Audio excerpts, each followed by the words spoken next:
The European Union slashes mobile roaming charges just in time for the summer holidays. What can it mean for you now and in the future as Europe's telecom sector adjusts to the new reality? Hello, I'm Chris Burns and welcome to People First, the EPP Group's program on issues with impact on people like you. Also on this program, we'll take a look at the long fight to slash roaming fees and what the next steps are in the quest to eliminate those charges altogether, and how this legislation is the first to limit data roaming charges.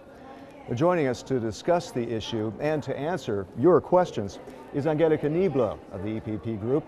You were the rapporteur on this latest legislation. It must be quite a sense of accomplishment getting that done. Well, it was hard work, but we, in Parliament, we all agreed that we have to do something in order to cut the prices down. But our overall aim, of course, is that in a couple of years we will not have any roaming charges in the European Union. Yes, we'd like to talk about that a little bit later. Let's first begin with our report on roaming, which looks at those rules now as of July 1st and where we got there, how we got there. It was a hard-fought battle. Tough to persuade Europe's telecoms to give up billions of euros a year they rake in from roaming, what many have called the roaming ripoff. The new rules approved by the European Parliament will cut roaming charges for mobile phone calls to 29 cents a minute in July this year and to 19 cents by July 2014. Charges for mobile roaming downloads, which were as much as €4 a megabyte in 2009, are now capped at 70 cents and will fall to 20 cents from July 2014. Text messages now cost a maximum of 9 cents and they'll fall to just 5 cents from July 2014. The plan is more ambitious than the Commission's and is just the latest in a long battle. One of its pioneers is MEP Paul Rübig of the EPP Group. Where did he get his inspiration? In part from a love story, a student visiting the Parliament who spoke on the phone with her boyfriend in Munich. It took more than 2 hours because she was in big love with him, and she was used that at home the minute would cost approximately 7 cents. As she got the bill, it was €3.60. So from 7 cents to €3.60 and more than 2 hours talks, the telecom invoice was much higher than the overall travel costs.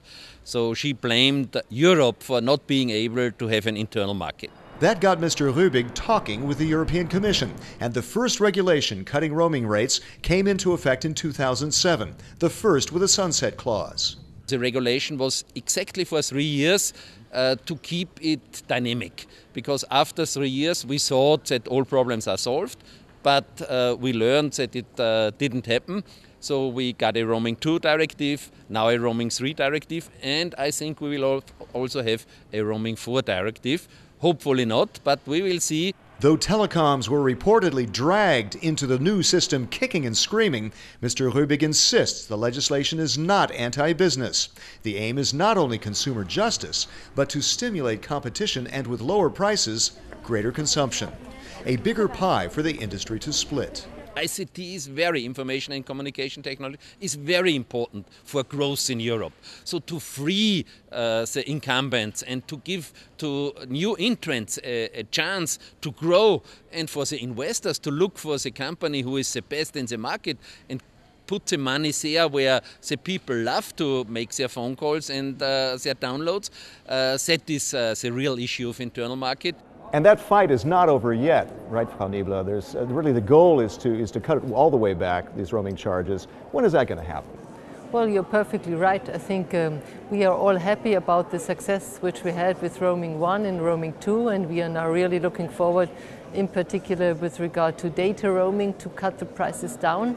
But we have an overall objective, that is within the European Union, we should have a digital single market, meaning 0 roaming charges at all. So does that mean we're going to need a roaming legislation number 4, like Mr. Rübig said? But we all do hope that this will not be the case. Actually, in the digital agenda of the Commission, it is already stressed that as of 2015 we should not have roaming charges at all. We have arranged for a review clause in the regulation for 2016. And then we will see and try to find out how the charges are, and we hope that by way of having more competition in the market, we at the end of the day have a situation that roaming is not an issue anymore. So already a 5-year-long battle. It's still a work in progress. Let's hear from some of the people out there, the questions they have about it. Hello, my name is Gaia Angelini. I come from Italy and I live in Belgium. And I'm very interested in the roaming issue. Since I work at international level and traveling all the time and need to access a cheap fare. And so far it has been very expensive, especially living in Belgium. I would like to know if the new regulation which entered into force has loopholes that would allow companies to overcome the new established fare, or if it is a straightforward regulation. So actually I've been reading about this. There are some articles talking about how the roaming ripoff is continuing. There are some telecoms bundling services, and that's how they keep people paying perhaps too much on some services. What should the consumer be watching out for? Well, the consumer should be aware of the fact that every operator has to offer a euro tariff. With these really good prices, which we agreed with between Council and Commission. Of course, we cannot regulate all packages and all ways of offerings, yeah? But if you know and if you are aware of the fact that you have at least one tariff which allows you for cheap prices, then you should take care of that and should ask your provider also to offer you that tariff. So in other words, caveat emptor, watch out, compare, shop, comparison shop, that's how it's going to work. Absolutely. Okay, good. There's another Vox Pop question here, also from another Italian who's on the move. Hi, I'm Giulia. I'm Italian. I just moved to Brussels a couple of months ago. And I would like to ask whether this will affect all my roaming abroad, because I travel a lot and for me it's very important. And if the phone calls and the internet especially are going to be cheaper when I'm going to be abroad. Well, now, what she was indicating, and I spoke with her a bit more, is the services and calls outside of the EU. When you go traveling outside of the EU, how can you be protected there? Well, what we can't do is that we arrange for price caps outside the European Union area, so that's not possible, unfortunately. But what we agreed is that, these transparency obligations for the providers, this should also be valid and taken into account when you use your mobile phones, your smartphones outside of the euro. So if you, for instance, if you have already been charged for 50 euros for one dialogue, then the operator is obliged also to deliver you that information by sending you an SMS saying that 50 euro are now on your bill already. Do you want to continue or do you let it be? So good, that follows along to another Vox Pop question we have about the transparency he'd like to know.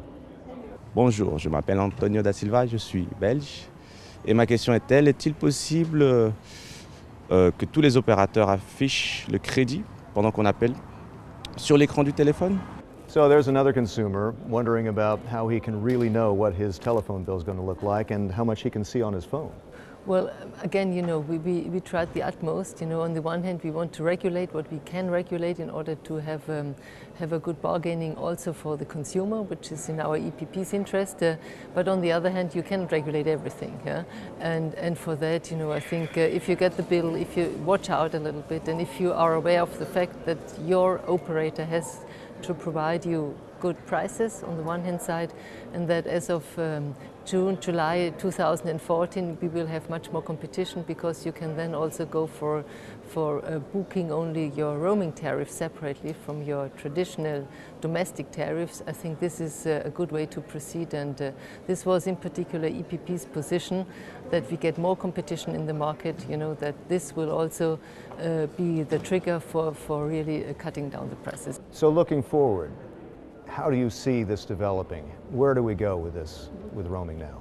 Well, I hope that we at the end of the day have one single digital market here in Europe, so no roaming charges at all. I think if you look at the volumes of data which are going to be transmitted via the networks every day, yeah, in particular young people being in their communicating in their social communities with their friends all the time. They need to use the service a lot more. Absolutely. So we will have a lot of services being used, and for that, we need really prices which are affordable, in particular for the young people. This is what our EPP position was all about. And are you able to bring the industry around to your logic?